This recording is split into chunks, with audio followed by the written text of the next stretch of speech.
পঞ্চমীর রাত 8টা মানে পুজো মোট ফুল অন। তো সবচেয়ে বেশি ভিড় হয় যেখানে সাবেকিয়ানা আর থিম মিশেল, যেখানে সাবেকিয়ানা থিম মিলেমিশে একাকার, যেখানে নস্টালজিয়া, যেখানে নতুনের মাঝে পুরনোকে নতুন করে পাওয়া, সেই সব একাকার হয় কোথায়? পুরনো পুরনো মণ্ডপগুলো, যেগুলো বহুদিনের। যেমন এদিকে উত্তরে বাগবাজারের কথা বললে আমাকে দক্ষিণে বলতে হবে ম্যাডক্স স্কোয়ারের কথা, বলতে হবে একডালিয়া এভারগ্রিনের কথা। তো একডালিয়া এভারগ্রিন এই পঞ্চমী রাত 8টায় কেমন সেজে উঠেছে? একডালিয়া এভারগ্রিন থেকে সরাসরি আমার সঙ্গে সোমরাজ রয়েছেন। সোমরাজ, রাত 8টা, সবে সন্ধে হয়েছে ব্যাপার, কেমন লাগছে একডালিয়া এভারগ্রিন? দেখো, যেখানে গোটা রাজ্যেই কার্যত থিমের লড়াই, একডালিয়া এভারগ্রিন ক্লাব অবশ্য কোনো থিমের লড়াইতে বিশ্বাস করে না। চিরাচরিত রীতি মেনেই তারা প্রতি বছরই যেভাবে পুজো করে থাকে এবারেও ঠিক সেই একইভাবেই পুজো করছে। শুধু তাদের এবার যে পরিকল্পনা তারা করেছে সেটা হলো তামিলনাড়ুর একটি মন্দির, আর সেই মন্দিরকেই এবার তারা পরিকল্পনা আকারে নিয়ে এসছে। কিন্তু একডালিয়ার ভিড় টানতে আলাদা করে কোনো প্রচারের দরকার পড়ে না, কারণ মানুষ নস্টালজিয়া এবং স্মৃতি আর আবেগ এই তিনটেকে সঙ্গে নিয়ে একডালিয়া এভারগ্রিন ক্লাবে চলে আসেন। অবশ্যই আমি আমার চিত্র সাংবাদিক অসিতকে প্রথমত বলবো, এই ছবিটি দেখাতে তুমি দেখতে পাচ্ছ বর্তমানে একডালিয়া এভারগ্রিন ক্লাবের ছবি। তার কারণ একডালিয়া এভারগ্রিন ক্লাব এবারে তাদের যে পরিকল্পনা, অর্থাৎ যে কথা তোমাকে বলছিলাম, তামিলনাড়ুর যে মন্দির অরুণাচলাম মন্দির, এই অরুণাচলাম মন্দিরকেই এবার তাদের বিশেষ পরিকল্পনা আকারে নিয়ে এসেছে। অরুণাচলাম মন্দিরের বিশিষ্ট বিভিন্ন যে কারুকার্য, সেই কারুকার্যগুলিকেও তুলে আনা হয়েছে এবারের একডালিয়া এভারগ্রিন ক্লাবের বিশেষ পরিকল্পনা হিসাবে। পাশাপাশি একডালিয়া এভারগ্রিনের লাইট, যে লাইট দেখতে প্রচুর মানুষ ছুটে আসেন, সেই লাইটও যেমন এবার নজর কাটছে, তেমনি অবশ্যই রয়েছে ঝাড়বাতি, যে ঝাড়বাতি দেখতেও প্রচুর লোক আসেন। কারণ একডালিয়া এভারগ্রিন ক্লাবের এই ঝাড়বাতির সঙ্গে কিন্তু অদ্ভুত এক নস্টালজিয়া, অদ্ভুত এক স্মৃতি বরাবরই জড়িয়ে থাকে। আর তার সঙ্গে একডালিয়া এভারগ্রিন ক্লাবের সাবেকিয়ানার প্রতিমা, যে প্রতিমা দেখে সবাই মুগ্ধ হয়ে যান।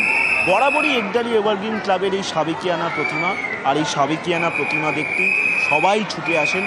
যারা কলকাতায় বেরোন তারা একদিন না একদিন একডালিয়া এভারগ্রিন ক্লাবে অবশ্যই আসবেন, এটাই রীতি হয়ে এসেছে, আমরা দেখে এসেছি। আর অবশ্যই ভিড় একডালিয়া এভারগ্রিন ক্লাবের জন্য আলাদা করে বলে লাভ নেই, তার কারণ ভিড়ে বরাবরই টেক্কা দেয় একডালিয়া এভারগ্রিন ক্লাব। অতনু, ধন্যবাদ সোমরাজ। ভিড়ে বরাবরই টেক্কা দেয় একডালিয়া এভারগ্রিন। ঠিক এই একডালিয়া এভারগ্রিনের মতোই উত্তরে শ্রীভূমি স্পোর্টিং ক্লাবে না গেলে বোধহয় উত্তরের সব ঠাকুর দেখা সম্পূর্ণ হবে না। তো সেই শ্রীভূমি স্পোর্টিং ক্লাব, আমেরিকার স্বামীনারায়ণ মন্দিরের থিম এবার।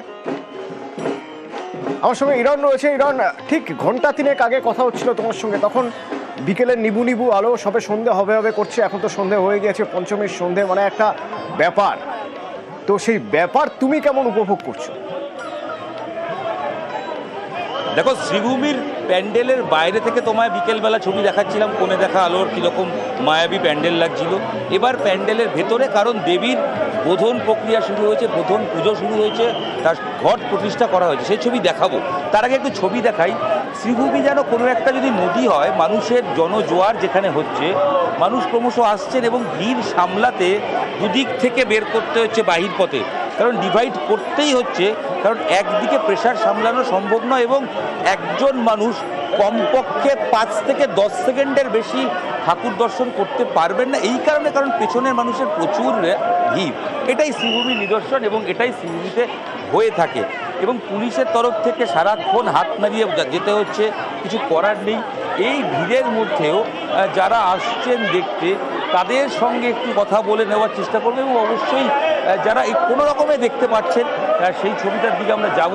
তবে তার আগে আমি একটু বলবো আমার চিত্র সাংবাদিককে যে মায়ের যে ঘট প্রতিষ্ঠা হচ্ছে সেই ছবিটা একবার একটু দেখিয়ে নিতে, যদি আমরা একটু দেখিয়ে নিতে পারি যে বোধনের ঘট প্রতিষ্ঠা হয়ে গেছে এবং সেই ঘট এখানে প্রতিষ্ঠা হয়েছে। কিছুক্ষণের মধ্যেই দমকল মন্ত্রী এসে পৌঁছবেন, তারপরেই এখানে বাকি যে পুজোর আরও কাজ, সেই কাজগুলো রয়েছে, সেগুলো শুরু করা হবে। অথবা তুমি দেখতেই পাচ্ছ যে যা ভিড়, এই ভিড় সামলে যারা এসছেন তাদের সঙ্গে আমরা অবশ্যই কথা বলার চেষ্টা করছি এবং অবশ্যই করব। এবং এই যে যারা এসছেন, দিদি আপনি এই যে লাইভে আছি, আমরা একটু গল্পই করছি, এই ভিড় ওদিকে একটু ফাঁকায় ফাঁকায় দেখছেন, একটু লাকি বলুন নিজেকে মনে হচ্ছে? একদমই তাই, মানে একদমই লাকি মনে হচ্ছে যে ফাঁকায় ফাঁকায় দেখতে পাচ্ছি বলে। যেভাবে মানুষ দেখছেন তার থেকে তো বেটার। একদমই তাই। বছরের শ্রেষ্ঠ উৎসব শ্রীভূমি আপনার কাছে ঠিক কি? কারণ এই ভিড়েও আসতে ইচ্ছা করে কেন? আমি এসেছি বলতে পারেন কাটোয়া থেকে, আসতে ইচ্ছা করে প্রতিবারই, কারণ হচ্ছে এখানকার যে প্যান্ডেলটা হয় প্রতিবারই ইউনিক লাগে, তার জন্যই দূর থেকে আসা। ঐতিহ্য, মায়ের টান তো রয়েছে অবশ্যই, আর ঠাকুরটা তো বিশেষ করে ভালো লাগেই, তার জন্যই আরও আসা। ভালো লাগাগুলো কাজ করছে। আর তার সঙ্গে আমি একটু মণ্ডপে, যারা আসতে পারছেন না ভিড় ঠেলে, একটু মণ্ডপের ভেতরের ছবিটাও দেখাই, কারণ মা দুর্গার অপরূপ এই রূপ, যেখানে হিরে এবং প্ল্যাটিনামের গয়না ব্যবহার করা হয়েছে মাকে সাজিয়ে তোলার জন্য। আর তার সঙ্গে শ্রীভূমির ঝাড়ও রয়েছে, ঝাড়েরও একটা মাধুর্য রয়েছে, একটা আকর্ষণ রয়েছে, সব মিলিয়ে এখন রাত 8টা, আরো কিছুটা সময় গেলে হয়তো ভিড় আরো অনেকটা বাড়বে। আবার সে ছবি আমরা দেখব। শ্রীভূমি স্পোর্টিং ক্লাব উত্তরে যেমন, দক্ষিণে তেমন, একডালে এভারগ্রিন এবং শহর কলকাতার পাশাপাশি জেলার কিছু বড় পুজো দেখব বিরতির পর। বারাকপুরের পুজো দেখা যাক। বারাকপুরের বারোয়ারি পুজো।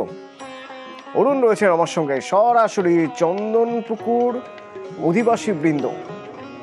কেমন সেজে উঠেছে, মানুষ কি বলছেন, সরাসরি একবার শুনবো অরুণের থেকে। অরুণ, দেখো, এই পঞ্চমীর সন্ধ্যায় কিন্তু 8টা বাজে, এখন কিন্তু মানুষের ঢল ক্রমশ বাড়ছে যত রাত যাচ্ছে, কারণ আজকে আকাশ অনেকটাই পরিষ্কার। এখানে যে মণ্ডপটি তৈরি করা হয়েছে সেখানে কিন্তু একেবারে কৈলাস পর্বতের অনুকরণে যে মূর্তি রয়েছে, সেখানে কিন্তু ভেতরে কিন্তু সজ্জিত। এখানে তোমাকে একবার দেখাবার চেষ্টা করো। দেখো, মণ্ডপের ভেতরে কিন্তু পরিষ্কার কাজ করা রয়েছে এবং তিরুপতি মন্দিরের অনুরূপেই কিন্তু প্রতিমাও তৈরি করা হয়েছে। এখন মানুষের ঢল ক্রমশ নাড়ছে। আমি একটু কথা বলে নেবো যারা এখানে ঠাকুর দেখতে এসেছেন, তাদের সঙ্গে একটু কথা বল। কেমন লাগছে? ভীষণ সুন্দর লাগছে। আর তিরুপতি মন্দির গত বছর শ্রীভূমিতে দেখেছিলাম, তারপরে এখানে ব্যারাকপুরে প্রথমবার। খুব ভালো লাগছে দেখে, সাজসজ্জা, টোটাল জিনিসটা, টোটাল কম্প্যাক্টটাই ভালো। হ্যাঁ, আসলে তুমি শুনলে সবাই কিন্তু খুব খুশি, কারণ হচ্ছে সবচেয়ে বড় কথা হচ্ছে আকাশটা আজকে ভীষণভাবে পরিষ্কার এবং কিন্তু মানুষ কিন্তু বেরিয়ে পড়েছে এই মূর্তি রাখার জন্য। আর ক্রমশ রাত যত বাড়ছে ক্রমশ ভিড় তত বাড়ছে। এই ব্যারাকপুরের মানুষজন কিন্তু, এখানে অনেকগুলো পুজো হয়, তার মধ্যে এটি একটি অন্যতম পুজো এবং এখানে কিন্তু বহু লোক এখানে দূর দূর থেকে তারা প্রতিমা দেখতে আসে। এখন রাত্রে 8টা বাজে, এখনও কিন্তু ভিড় ক্রমশ বাড়ছে। অতনু, বারাকপুর থেকে বহরমপুর প্রণব আছে আমার সঙ্গে। বহরমপুরে বাবুল বোনা সর্বজনীন দুর্গাপুজো কমিটি কেমন সেজে উঠেছে দেখি।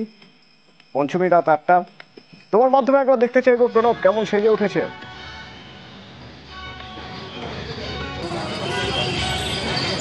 দেখো, পঞ্চমীর দিন সন্ধ্যা থেকে কিন্তু জনোৎসব বলা যেতে পারে। আমি এই মুহূর্তে তোমার বাবুল বোনার যে সার্বজনীন উৎসব কমিটি, সেই পূজা মণ্ডপে দাঁড়িয়ে আছি। এবার রাজস্থানের হাওয়া মহলে আদলে মণ্ডপ তৈরি হয়েছে এবং প্রতিমা কিন্তু সাবেকি প্রতিমা।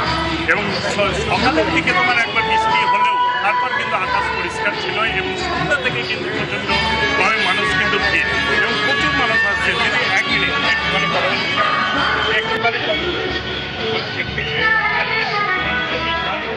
একটুখানি কথা বলি কেন, কেউ কিন্তু কথা বলতে চাইছে না। তারা কিন্তু মণ্ডপেই নিজেদের চতুর্দিকে যাওয়ার জন্য তাদের জ্ঞান মেনেছে, তারা কোনো সময় নষ্ট করতে চায় না। প্রচুর মানুষ কিন্তু শূন্য থেকে কিন্তু প্রতিটা মন্দিরে দেখা যাচ্ছে বহরমপুরে সবাই কিন্তু ভিড় করেছে এবং চাই থেকে তাড়াতাড়ি করে, কারণ কোনো ষষ্ঠী সপ্তমীতে বৃষ্টি ঢুকে রয়েছে, সেই কারণে কিন্তু যাতে ঠাকুর প্রতিমা প্রতিটা ঘুরে দেখা যায়, সেই জন্য কিন্তু প্রতিটা মণ্ডপেই কিন্তু ভিড়, সামনে থেকে কিন্তু ভিড় লক্ষ্য করা যাচ্ছে।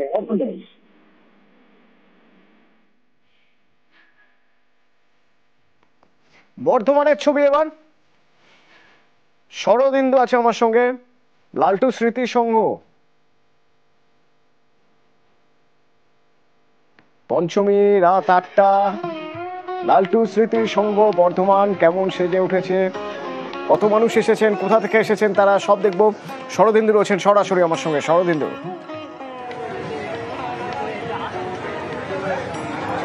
একেবারেই অতনু, দেখো সপ্তমীর উন্মাদনা যেন আজকে পঞ্চমীতেই টের পাওয়া যাচ্ছে। ঠিক থেকে ভিড় লালটু স্মৃতিসংঘের মণ্ডপে।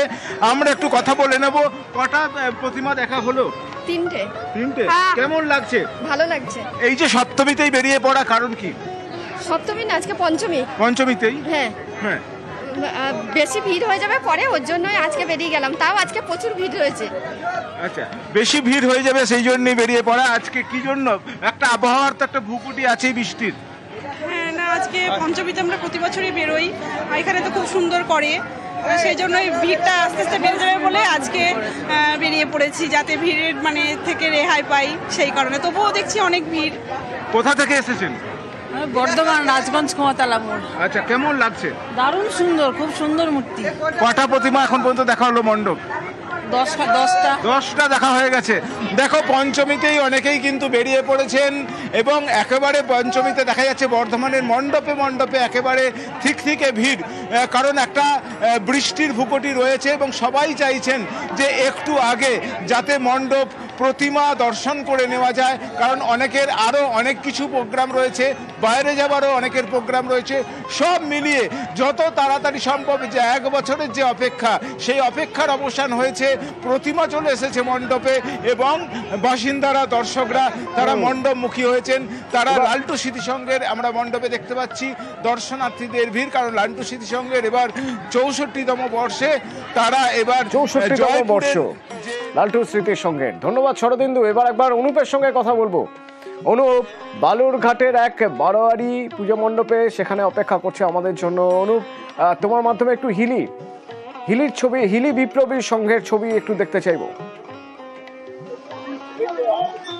একদমই অতন্ত্র। প্রথমেই তোমাকে শুভ পঞ্চমীর শুভেচ্ছা জানাচ্ছি এবং তোমার মাধ্যমে আমাদের সকল দর্শককে শুভ পঞ্চমীর শুভেচ্ছা জানাচ্ছি। আমরা এই মুহূর্তে একদম রয়েছি দক্ষিণ দিনাজপুরের সীমান্ত শহর, যেটা একদম এই যে পুজো মণ্ডপ তুমি আমার পিছনে দেখতে পাচ্ছ, সেই পুজো মণ্ডপের ঠিক পিছনেই কিন্তু একদম রয়েছে বাংলাদেশ সীমান্ত, যেখানে কিন্তু এই যে মণ্ডপের পিছনে একটি প্রাচীর, তারপরেই কিন্তু বাংলাদেশ। এই যে একটা অদ্ভুত জায়গা, যেখানে এই এত বড় বিগ বাজেটের পুজো প্রত্যেক বছর কিন্তু মানুষকে উপহার দিয়ে থাকে এই হিলি বিপ্লবী সংঘের সদস্যরা। এইখানে কিন্তু প্রচুর মানুষ এখানে ভিড় করেন এই মণ্ডপ এবং প্রতিমা দর্শন করতে। তার ব্যতিক্রমী আজকেও নয়, আজ সন্ধ্যা থেকে কিন্তু প্রচুর মানুষ এখানে ভিড় করছেন প্রতিমা এবং পুজো মণ্ডপ পরিদর্শন করতে। অতনু, ধন্যবাদ অনুপ। হিলি বিপ্লবী সংঘ বালুরঘাটের ছবি। জেলায় জেলায় পুজো শুরু হয়ে গিয়েছে, অর্থাৎ যত আগে থেকে মণ্ডপে মণ্ডপে যাওয়া যাবে তত বেশি সুযোগ থেকে যাবে শেষ বেলায় আরো বেশি ঠাকুর দেখে নেওয়ার।